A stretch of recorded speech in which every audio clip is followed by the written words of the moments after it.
Hello, I am Bruno Tattaglia, and this is Godfather Minute. I'm just kidding. My name is really Alex Robinson. And I'm Luca Brazzi. And together we are the Godfather Minute. Yes, we're going to go through the Godfather 1 minute at a time on this show. Have I adequately explained the concept? You think I'm sure no one starts with minute 43, so by now everyone probably knows what's going on. I don't think I need to say it anymore. Well, that's a good question, dude. Does anyone just jump in to the most current app to see if... Well, I mean, some people probably do, because I'm sure if you hit subscribe, I know on iTunes, they just download whatever the newest episode is. So theoretically, someone could jump in. But anyway, if this is your first episode, welcome. Yeah, welcome. So maybe, you probably should explain the whole format to people. Okay.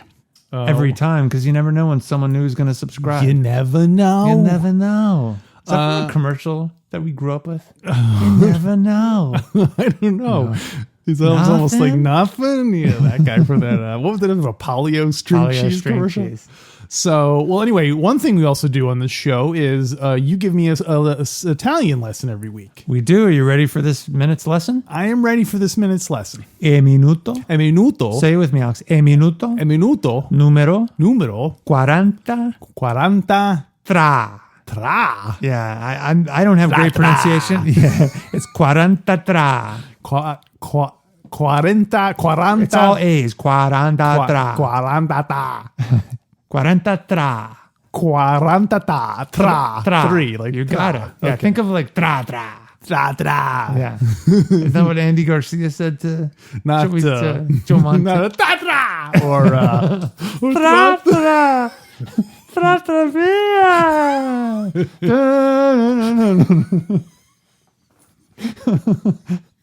Anyway, that's the kind of jokes we do on the show all the time. So if you are really new and dropping in, you just got a great sense of what this podcast is all about. Get ready. All right, so let's talk about minute 43. Minute 43 starts off with our old friend Luca Brazzi. He's entering the bar to go meet the Turk and the Tattaglias. I think he thinks he's just meeting the Bruno Tattaglia. He doesn't know the Turk's going to be there. That's correct, but he has a suspicion that the Turk, a.k.a. Virgil Sollozzo, will be there. I've got quite a bit from the book I'd like to share this minute. There's a lot of interesting, fascinating background information. Let's hear it. Sock it to me. Alex, how much do you think Luca Brazzi's gun permit renewal costs? I'm going to say $19.40. No, I'm just kidding. Puzo does not write about it. Oh, he doesn't have that information? But I do know that he can only get it renewed at the office on Monday, Tuesday, and Wednesday. So, yeah, I know in a previous minute we asked each other if Luca Brazzi is smart. Right? Smart. And we both tended to agree that no. Because it goes on. The movie certainly portrays the first scene we see him in. He's like could barely string a sentence together. So I don't think we should be blamed for not thinking he's the smartest guy in the world. Yeah. I think it's a fair assessment based on how the movie portrays. Or maybe he just has street smarts. So I'd like to read a little bit from the book, Alex, because there's a lot of interesting background. Let's hear it. In particular, that points out that Luca may be smarter than you and I gave him credit for. Are you ready? Good for him. I'm ready. And don't forget that this meeting with Bruno Tattaglia happens right before, spoiler, Godfather gets shot. Okay. So on the net, Puzo writes, page 106, beginning of chapter 7. On the night, chapter 7, verse 6 of The Godfather. On the night before the shooting of Don Corleone, his strongest and most loyal and most feared retainer prepared to meet with the enemy. Luca Brazzi had made contact with the forces of Sollozzo several months before. So they're really compressing the time a lot in the movie. Yeah. He had done so on the orders of Don Corleone himself. He had done so by frequenting the nightclubs controlled by the Tattaglia family and by taking up with one of their top call girls. In bed with this call girl, he grumbled about how he had held down he was held down in the Corleone family, how his worth was not recognized. After a week of this affair with the call girl, Luca was approached by Bruno Tattaglia, manager of the nightclub. Bruno was the youngest son and ostensibly not connected with the family business of prostitution. But his famous a pimp. But his famous nightclub, with its dancing line of long-stemmed beauties, was the finishing school for many of the city hookers. Nice. So, a little bit of background there. Luca put in the time to make his act convincing. So clearly they trimmed a lot of that for the movie, but that does change that makes him seem a lot smarter. Because it seems very clumsy it seems so obvious in the way the movie portrays it. Like the Turk goes makes a deal, and then like the next day, Luca Brazzi's like, "Hey, I want to join your team." So Don does seem like he's slipping, in the movie version, but definitely, it's a shame we didn't get to see. I forget, is it Lenny? I forget what the actor's name is who plays Luca Brazzi. Yeah, Lenny Montana. Lenny Montana. It's a shame we didn't get to see him like acting with the prostitute and like trying to be all suave and stuff. That would have been funny to see. In bed, just grumbling about how he's held down by the clothing factory. Top rank hooker. I'm very dissatisfied with my time. Don Corleone is keeping me down. I wish I could find work with another family. Do you think he shows off? Does he try to impress the prostitute by showing that license thing? Or is that something you don't want? You don't want to flash around like it's like so many nickels and dimes. Well, I don't know if you're a member of the Tattaglia family and looking to recruit people, that could be a real asset. Well, so you think he would purposely show it so that she would go, "Oh, yeah, this great license, he can kill whoever he wants." And it only had 3 punches in it. I mean, so he has another 7 to go. I think it's worth hiring. I think he's a hot prospect. Bruno Virgil, I think he's a good guy to bring in. On a first name basis with him. So I could see it working either way. Yeah. Because he can use that against the Tattaglias or for them. Yeah. Does it say? I went to. Although I'm sorry to interrupt. It's all right. One more thing about it. Although I'd be really suspicious if there were 9 punches in there, and the last one was not punched out, but it just had writing on there like Virgil Sollozzo, and that one was being saved. You think you have to write the name of the person that you killed? Is it before you kill them? Before he kills them. Oh wow! Yeah. So you can't do it like in a spur. You can't do it in a heat of passion. I don't think you can, unless you want to hurriedly write down their name and. Yeah. Okay, makes sense. But then you have to go and find the little cardboard circle that was punched out and write on that as if you had written it before. That's a little hard to counterfeit. Yeah. Maybe there's like a certain number. I think we were back to talk about the license again. So I went to the Godfather Wikipedia, the Godfather Wikipedia page, and according to that, like what you said, the youngest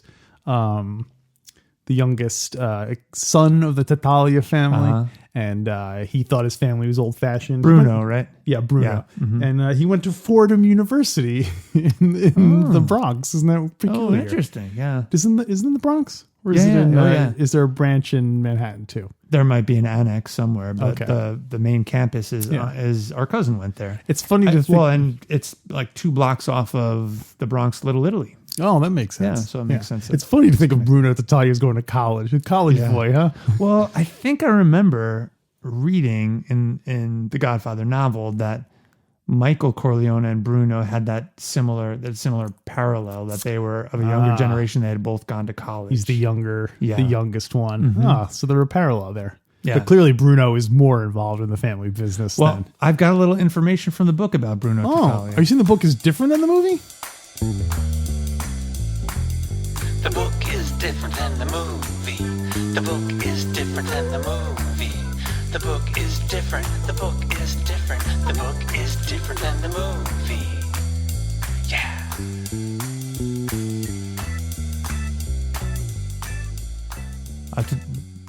Tattaglia writes, Bruno Tattaglia was one of the new generation with a barely hidden contempt for the old mustache Pete's, like Luca Brazzi, Mustache Pete, Don Corleone, and even his own father. Wow. Yeah.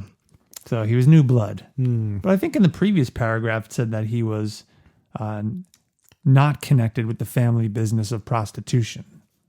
Right. Yeah. It sounds like he runs like some nightclubs and stuff. Yeah. Well, it seems like it would be like periphery to prostitution. Yeah. I have some information about the actor who plays Bruno Tattaglia. Okay. His name is Tony Giorgio. Okay. And he was an actor, but he was also a magician. Really? In fact, he was considered one of the world's foremost card manipulators. Interesting. And he wrote an article about card manipulation for the Magic Industry Trade magazine, which is called Genie. Oh man, There's so much about that is like there's a lot to unpack in there. That is loaded. let's Alex, let's break this down. Let's break it down. So where do we start?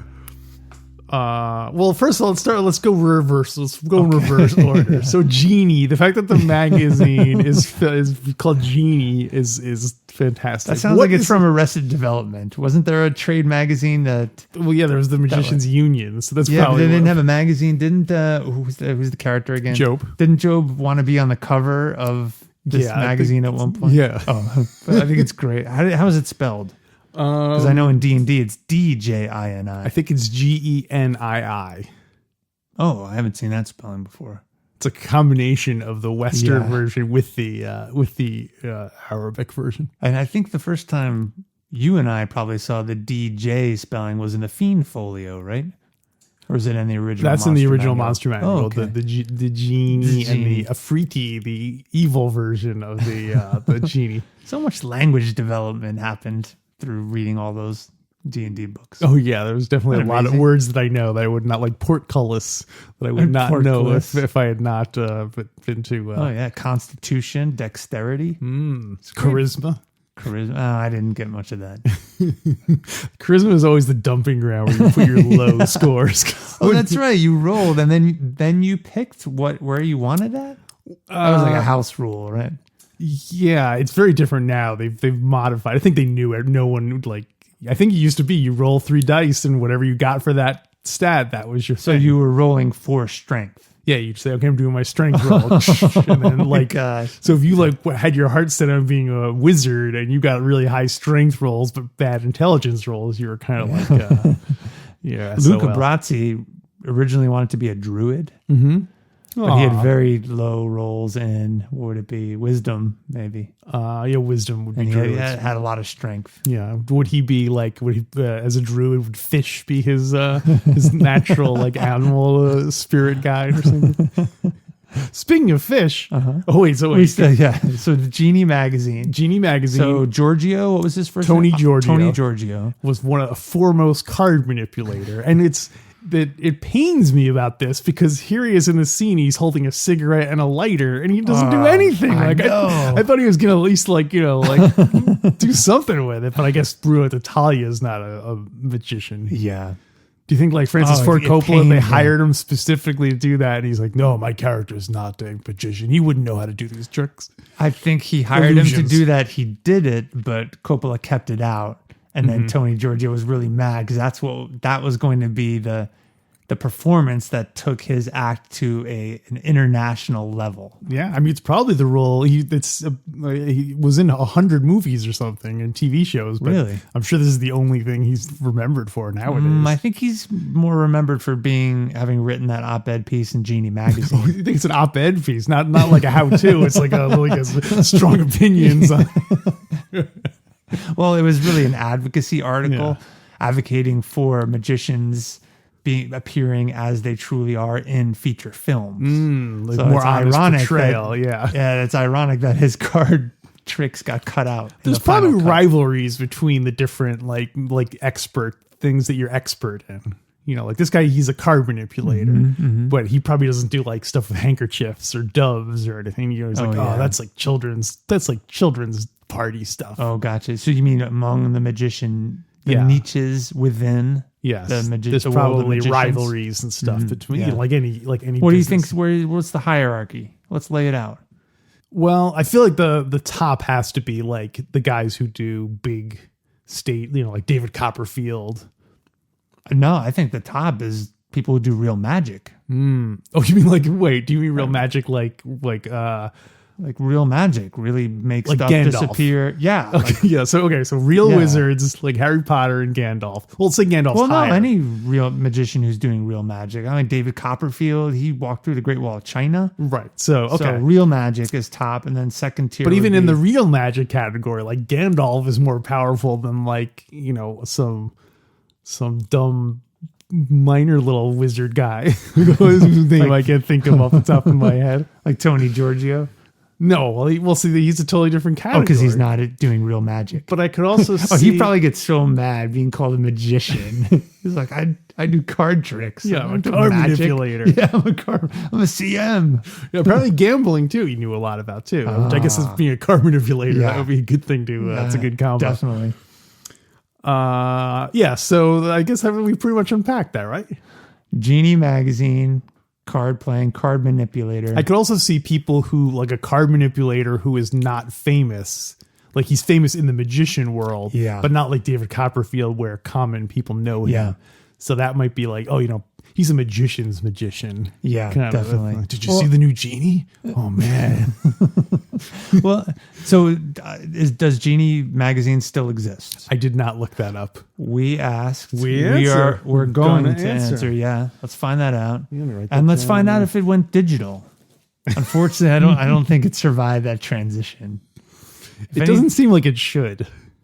Oh, you're not even in favor of it. No. I just mean like Becoming digital? a magician. Magicians are such an old-fashioned kind of thing that it Yeah. feels like it should be like a newspaper kind of something that was yeah. printed in like 1920 Literally a or trade something. magazine. Yeah, exactly. So, I lost my pen. You're gonna have to write down Okay. Genie magazine. Genie So- magazine. so- Does it exist? does it?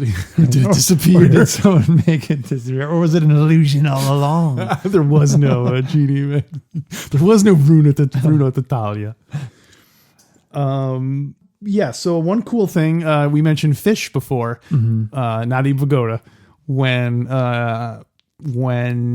Luca walks into the little bar thing there on the door, there's like goldfish etched into the glass, and that's like foreshadowing that he's going to be sleeping with the Wow, fishes. Very cool. I never noticed that. Yeah. I didn't notice it either until Very neat. Well, I have a little bit more about the Genie magazine. No, I haven't learned about that. We'll look that up for the bonus content today. But I've got a little bit more about Luca's Backstory. let me start with a question. Alex, Okay. what time of the day do you think this meeting takes place? Well, we see Luca getting ready, and there's sunlight out there, but it feels like a nighttime thing. I'm gonna say like probably like 7 p.m. 7 p.m. Yeah, You're way off. 7 a.m. You're closer.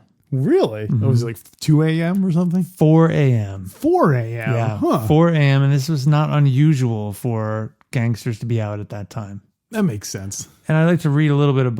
Especially if you the Tattaglias run a nightclub, Yeah. you're gonna have late night hours. I thought this was like pre, like Bruno they kill him and then like, okay, let's go open the club now. You know what I mean? But I guess no, it's on the tail end. yeah, it And so makes that- sense yeah. because you have to clean it up. Oh, so you think they planned it? So you're saying they scheduled the meeting because they had hoped to dispose of the body in the post 4 a.m. hours? Yeah, as Because that opposed to was doing best it timing? at like 6 p.m. and then like when everyone's people there. are walking in and they're carrying Yeah. this big giant body in the Puzo writes that Bruno Tattaglia set this up because it really fit with Luca's routine. Puzo writes, they knew his habits, Luca thought. They must have been checking him out. He usually got up about 3 or 4 so this is Luca's routine. And so they had said, hey, come back at 4 a.m. to meet with me. I guess it was Bruno who set up the meeting. But first of all, before you even go, the fact that a gangster has a routine is very strange. Yeah. You would assume that they kept odd hours because they had to do random things at any given time. Yeah. You know what I mean? Like if you call up Luca at like 10 p.m. Oh, I don't go on work. I don't go work till 4, okay? I'm using some family leave time tonight. I told Clemenza that. Didn't he log it? All right, so go ahead, read me about his routine. Luca usually got up about 3 or 4 in the afternoon. Wow. and had breakfast, That makes sense. then amused himself by gambling with cronies in the family or had a girl. Sometimes he saw one of the midnight movies and then would drop in for a drink at one of the clubs. He never went to bed before dawn. So the suggestion Who's of Dawn? so the suggestion of a 4 a.m. meeting was not as outlandish as it seemed. Rewinding a bit, what they mentioned him gambling. What do you think his game is? I was wondering that. His hands are a little big for dice. Not poker. Well, he's got a poker face. That's true. And we realize he's smarter than he looks. Yeah, he it's did all true. this undercover work. Yeah. He's not good with words. What but- you do? Yeah, I was gonna say it's not like the horses or anything because that's not Yeah. something you. You don't want to say cards of some Yeah, kind. cards. Some kind of Play card some game. hearts. Yeah, hearts. Pinochle. They let him win. The negotiators letting him win. Let Luca. That'd be really fun to be a fly on the wall at one of those illegal gambling card rooms in the 40s. Oh, All yeah. a bunch of mobsters there. That'd be awesome. Yeah, I could see him, but I could see him shooting dice too. No, don't say shooting. So that's Luca's routine. Do you want to hear a little bit about Luca's home life? No. In a previous minute, we were wondering, does he live alone? Is Yeah, he is he married? married? Does he have What's- children? You called his apartment, quote, dingy, end quote. I did. And I took umbrage with that. Did you Yeah, really? I sort of you- liked his apartment. Okay. Yeah. Do you want to hear a little bit about his home life? Sure. Okay. This is his home life as an adult, not his childhood home life. Where he's, I'm talking about where he's Yeah. currently living. So Puzo writes, Luca, so Luca leaves Bruno says, come back at 4 a.m. Luca goes home. Luca says, I'll be back at 4. He left the club and caught a cab to his furnished room on 10th Avenue. He boarded with an Italian family to which he was distantly related. His 2 rooms were separated from the rest of their railroad flat by a special door.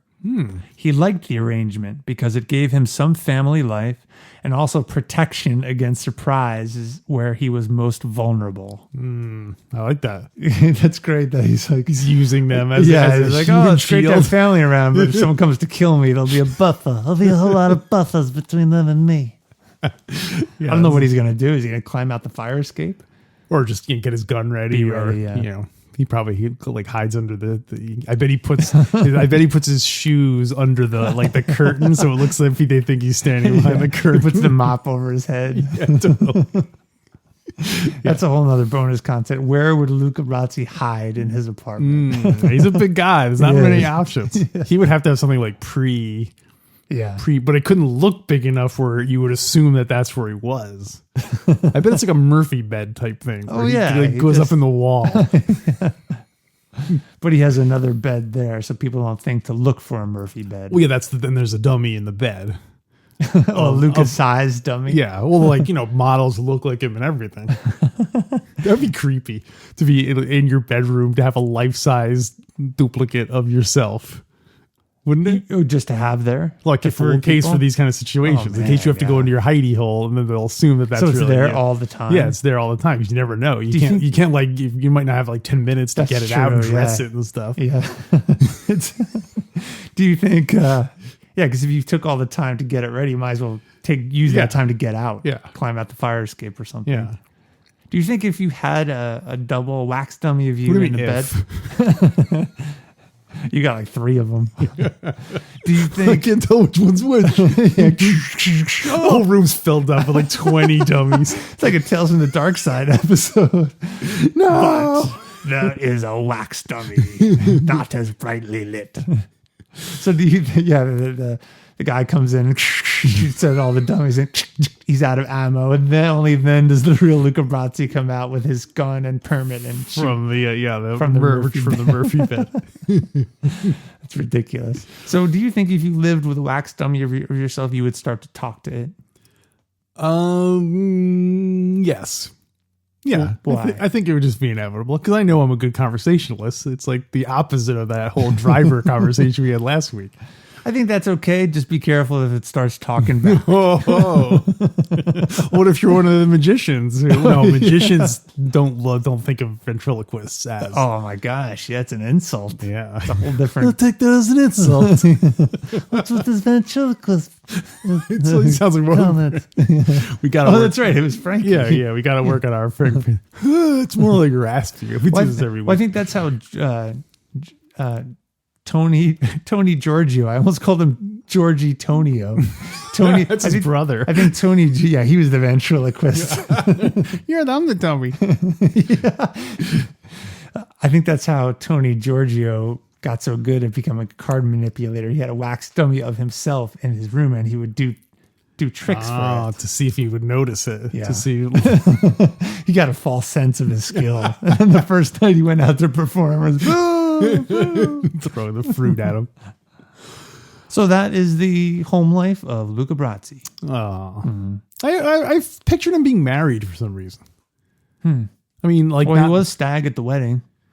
Yeah, but I mean, I picture him having a wife like who's like kind of almost like the way you describe it. Like she's not really involved with his, you know. She doesn't ask questions. Or maybe I picture him like living with his mother or something. Yeah. Well, I guess it sounds kind of like that's kind of what Yeah. distant, a distant relatives. relative. Yeah. How do you think that arrangement got set up?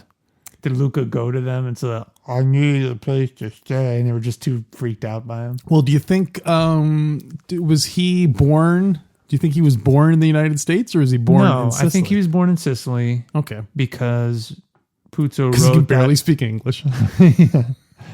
Puzo wrote that Bruno Tattaglia had contempt for all the quote mustache Pete's. End quote. Right. Like Luca Including Brasi, Luca Don Brasi. Corleone, and the mustache Pete's were those born in Italy, Yeah. old school, traditional. Out of all the principal first generation Godfather people, Of all the mustache Pete's? yeah, who do you think they were all born in Sicily? Tessio. Yes, I do.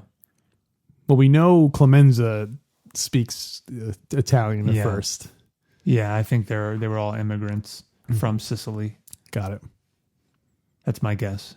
Johnny Ola, Yeah, Sicilian. the Sicilian messenger boy. Hyman Roth.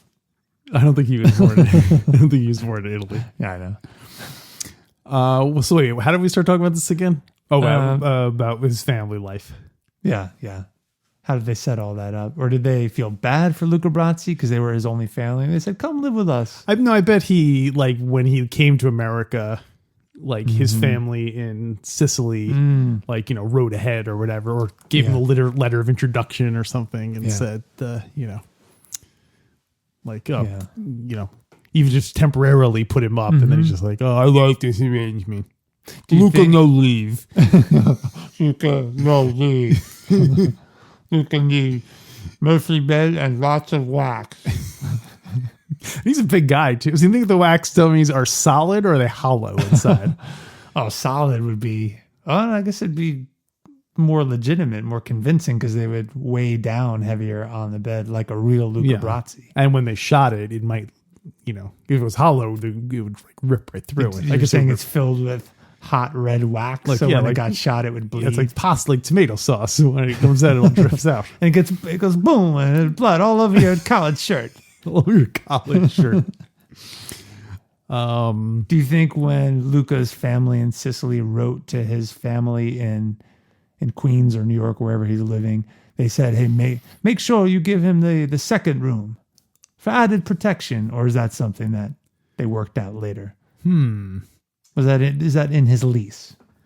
Oh, you think so? Like when he moved in, he made the husband and the wife move out of the master bedroom. He took it over.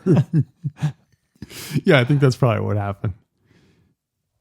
All right. Enough of this. Sorry. No, it's all right. Just Jay, it does seem like a big imposition. That's an understatement. That is a very big imposition. yeah. Well, but it's family. They probably eat meals together, and Puzo wrote that he liked having family around. Well, that doesn't mean they like having him around. They're actually not even his family. They all moved out, and this is the third set of people that Because have moved in. they moved out, or they all got eliminated. Well, there probably are perks though to having Luca as your tenant. sure. I'm sure he brings home stuff, stuff from work. I brought you olive oil from the office. Like, oh, thank you, Luca. They open the cabinet, there are 100 cans in there. More olive oil. You have to drink olive oil soup and olive oil drinks. It's all Jenko. That's olive oil brand, right? So Luca probably buys it just to keep the Don, like happy. Like to show him, like, I love olive oil. Well, maybe that's how he makes the wax dummies. That he gets the olive oil to congeal. Oh, okay. It's like a master sculptor in his spare time. That should be a whole different magazine. Is the sculpture industry. Wax. Don't say wax. So do you think, you brought up an interesting point. Do you think The Godfather requires all of the people who work for the family to buy Jenko olive oil? Is there sort of like a pyramid scheme where they have to sell that, a certain amount of olive oil every month? Or a company store where they get paid in Jenko bucks and they can only shop at the Jenko store? Does that have like a picture of like the Don on each, like the dollars? No, I think it shows Jenko, the original consigliere, like his freaked out face while he's dying. So then afterwards, like they have the Tom Hagen bucks, and they're not as good. Well, those are like the 50-cent pieces. Yeah, Pop Head Jenkos. Look what I got. Oh, you know what? I think bonus content. What? We create the money for the family business. I like it. All the denominations, who's on it, what's the motto. Okay, perfect. Bonus content. Got it. So yeah, if you want to listen to that, go to godfatherminute.com/support and join it. We also will do headlines and all our usual we asked, we answered about Genie magazine. Maybe in a future bonus episode. I don't mean to put this on you. I'm gonna put Alex on the spot right now. We pledge that Alex will draw one of the bills that we create in today's bonus episode. I'll go with that. Yeah, I'll go along with that. That'll be pretty fun. Yeah, I'll post it on the Patreon. Maybe we'll make it into a t-shirt. That could be a funny one. Yeah. Yeah, funny one. Funny money. Only usable at this. Oh, we'll talk about it. Yeah. Okay. So Bruno mentions that it's pre-war Scotch. I was gonna just bring that up. Do you know why he mentions that as a selling point? I looked it up. Okay, what'd you learn? Well, the problem is nowadays when they mention pre-war Scotch, it's because it's now 80 years old or 70 years old. So it's different than what it meant in 1945. And so is that a continuity error in the movie then? That's a good question. Well, I couldn't find anything on the internet for why pre-war Scotch would be like, I assume it's a good thing because it's like, oh, it's pre-war. He wouldn't be saying that if it was like, drink the shitty Scotch. I take that as an insult. What's with the pre-war Scotch, Tattaglia? I take that as an insult. Frankie would say, "What's with the post-war Scotch?" Oh yeah, I take that as an insult. Maybe what's with the post-war Scotch? Maybe Pantangeli had been there the day before, and they had served him post-war Scotch. And Frankie had said, "What's with the post-war Scotch? I take that as an insult." And so they learned, like, "Oh, we better not offer. We better make it a point to point out that it's pre-war Scotch." I guess the good thing is that the Don and Frank Pantangeli are not in the same movie together. So basically, for Godfather 2, we can just turn our Marlon Brando imitations into Frank Pantangeli imitations with just a little bit of definitely fine tuning. So, funny papers. No, that ain't one. That was no funny papers. Yeah, so I don't get the pre-war Scotch. Yeah, thing. so some people were speculating that post-war is when all the companies switched over to more modern techniques. Mm-hmm. So it lost some of that old school, it's aged in a barrel that's 200 years old and all that stuff. Yeah. Like it has a slightly different thing to it. So yeah, that makes sense. Post-war, the American economy is booming. There's innovation. Out with the old and with the new. Do you think Luca Brasi can tell the difference between pre and post-war Scotch? Oh, definitely. He's like a connoisseur. No, I don't. He's on the cover of Scotch Connoisseur magazine, trade magazine. He's like the number one. He's actually, his sideline is he's a Scotch like expert and critic, and weighs in on different. He writes things. these elaborate journals on the differences. Notes from Luca. Well, one thing I did look up is that recently a bottle of pre-war Scotch was auctioned off. Do you want to guess how much it was auctioned off for? Oh boy. I'm gonna say $5,000. You're wrong. Okay. $26,000. Whoa, a lot of money in them pre-war Scotch bottles. Which makes me think the What's the answer Tattaglias gonna be? probably would have been better off just keeping all that pre-war Scotch and just hiding it away, and now they'd be super rich, So, Yeah. Oh, I wonder if it really was pre-war Scotch, or was he trying to pull a fast one on? I wonder. Did he smuggle that in molasses with your father? Well, for your father, but it's clear that Sollozzo did his homework and research about Luca Brasi, so he would have known that Luca was a Scotch connoisseur. So he would have known that Luca would have been able to tell the difference. But Luca doesn't take the drink. Did you notice that? Yeah. does. I did not notice that, but that's a good And in point. the book, he points it out. He does not take the drink. I think he said because he wasn't. I'm going to look back. Maybe because he wasn't sure what was in it. He didn't know what Scotch was. No, I think I misinterpreted that. But let's go on. I'll look for it. Okay. You will ask, we'll answer. We'll answer. So did the Turk tell Tattaglia that? Like, listen, he's a big. Don't try to pawn off some post-war stuff on him. Don't give him any of that post-war Scotch business. Yeah. He's clever. I think in this scene, Bruno Tattaglia is speaking Sicilian, but it stands out when he says Scotch. Oh, yeah. Scotch, pre-war. He says that in English, which is always interesting to me when people they call that code switching in language when they jump into another language it's usually for like vocabulary that's unique to one language. Yeah, or particular phrases that makes sense. So, they probably had not learned how to say, or just had never said pre-war Scotch in Sicilian. there's no word for it. It had not. Yeah. It had never come up. There was no context to say that until they were in America. Right. And the war had been done, at which point they were already speaking English. Yeah, that's true. That makes sense. Yeah. So remember, I think we talked last week about how in the movie it seems very clumsy that Luca Brasi just plays his hand and, I'm here to join your side. Mm-hmm. But it's especially weird when you consider that Paulie at this point is with the Tattaglias. Stupid jerk. So the Tattaglias were clever enough to get someone in the Corleone family, but the Corleones were not clever enough to get someone in the Tattaglia family.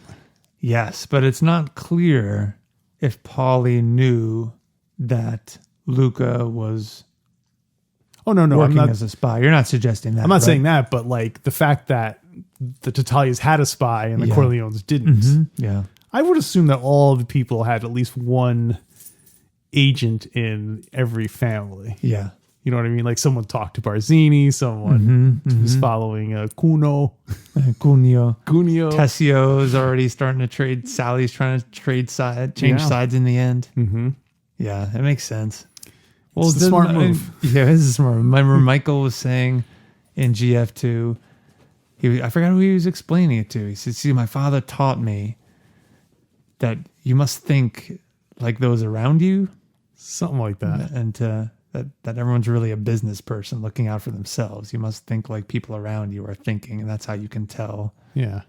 Is that kind of, it's almost like a kind of variation on the keep your friends close and your enemies closer kind of thing. Mm-hmm. Is that line is from this movie, right? Keep your friends close and your enemies closer? Yeah. Oh boy, that's That's an iconic line. When do we hear that? Maybe Michael says it when he's... Maybe it's during that scene when he's explaining. Yeah. I don't even remember when that is or who he's talking to. We'll have to revisit it. Yeah. Yeah. We'll get to it, Pop. Well, that's all I have for minute 43. That's all I have too. It's pretty straightforward. It is kind of a transition minute. Yeah, the movie asks, the minute ends with Luca asking the Turk what's in it for him. Mm-hmm. So It's a great question. It's a cliffhanger. Mm-hmm. We get to find out next week what's in it for Luca. Well, what do you rate this minute, Alex? Well, it does have the Bruno Tattaglia and The famous card manipulator, Tony the Turk. Giorgio. The Turk reappears, always a welcome presence. One of the few minutes that Luca Brasi is in. Yeah. I think I'm going to have to go 3 again. Yeah, I agree. 3.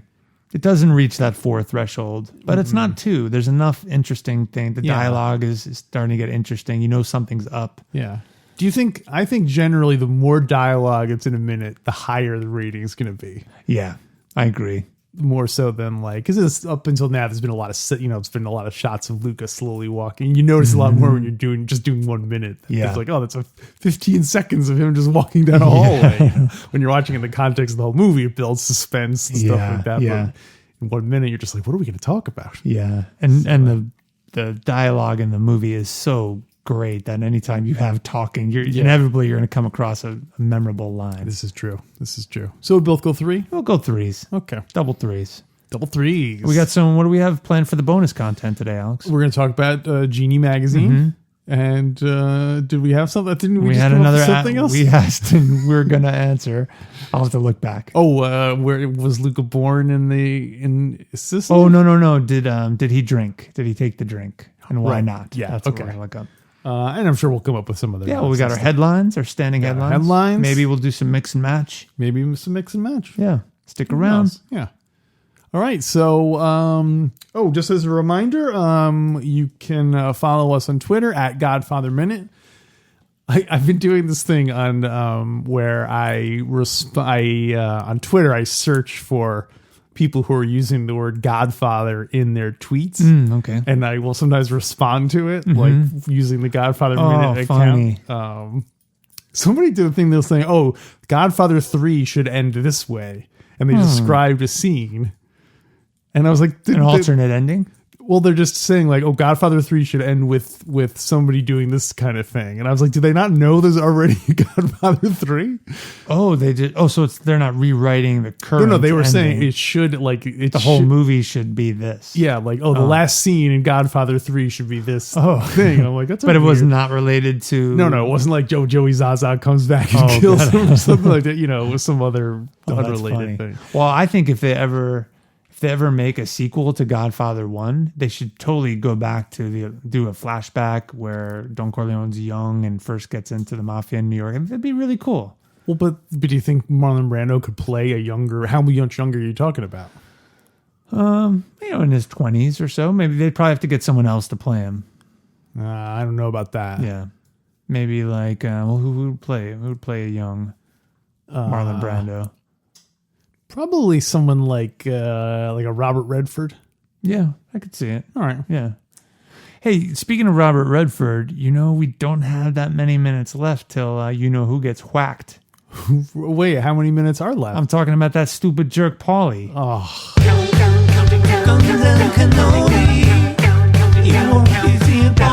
How many minutes left? How many minutes left? We're doing the countdown. How many minutes left? How many minutes left? Consigliere. How many minutes left? So what do you think, Alex? How many minutes left? well, we already know Paulie called out sick. So What a stupid jerk. I think the next time we see him is the scene where How many minutes left? is the next scene we see where he's basically gets whacked. Like I think they're we see saying, him "Hey, come on show in up. the car." No, I think he shows up at the house and he's sniffling. Oh, And they okay. say, go home. And Sonny says, go home. Go get some rest. And he's like, you sure, Sonny? I got the Tattaglia bug. It's going He's around. got cold sores and syphilis and lupus. He's got everything. That's what, You knew he's got it. so how many minutes left? I'm gonna say 7 minutes left. Yeah, you're undershooting it. 16 minutes left. 16 minutes. Yeah, Let's see 16. what happens. Okay. Well, there's a shooting of the Don, Shooting at the dawn. the they're killing- the kidnapping of Tom Hagen. I can't wait for these headlines. Yeah. This is like the greatest. This is the year in review that Yeah. we'll do. Like Time Life year in review. It's true. All right, so we'll be sticking around for the bonus content, but for those of you who will not be there, Leave the gun and take the cannoli.